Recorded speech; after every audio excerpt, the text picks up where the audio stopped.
Good afternoon everyone. Milan sir અને મુક્તિ મને તો બહુ પહેલાંથી ઓળખું છું. મારો ભાઈ બહુ પહેલાં અહીંયા આવતો જ હતો.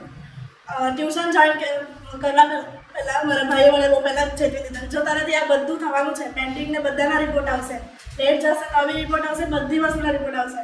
ને ડેડી તો ખીચવાય જ છે, મને બી ખીચવાશે, તને બી ખીચવાશે, તારાથી થશે તો જ જશે. પણ મારી મમ્મીને બહુ જ કોન્ફિડન્સ હતો કે તારે અહીંયા જવું હોય તો અહીંયા જ જશે, ને તો નથી જવું. આટલું મને એવું સર અને મેમ તરફથી આટલી બધી કેર મળી, એકદમ પેરેન્ટ્સ જેવું લાગ્યું, એકદમ એવું લાગતું કે બીજા ઘરે જ આવું છું. અને બીજા બધા ટ્યુશનમાં કદાચ બારડોલીની બહાર કદાચ એવી બી સમય કે લેટ આવે કે પછી એબસન્ટ રહીને મેસેજ આવે, પણ આવી તો પેન્ડિંગ હોય કે પછી કંઈ બી વસ્તુના લીધે બીજા મેસેજ તો નહીં જ આવે.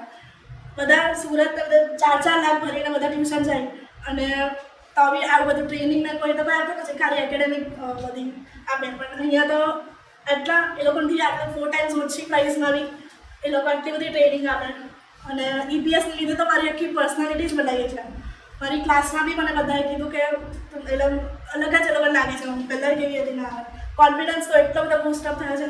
મારી મમ્મીને બી બહુ ડિફરન્સ દેખાયો છે મારા. અને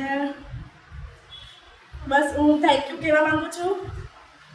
અને મેં તો વિશ કરતી હતી કે આવતા બી 2 વર્ષ હોય તો હું આકાશમાં નીચે નહીં આવું, પણ એવું છે નહીં. એટલે થેન્કફુલી આ વર્ષ મારું 9 જ મહિના અહીંયા રહી પણ એટલું બધું શીખી ગઈ, આખી જિંદગીનું શીખી ગઈ એવું લાગે છે.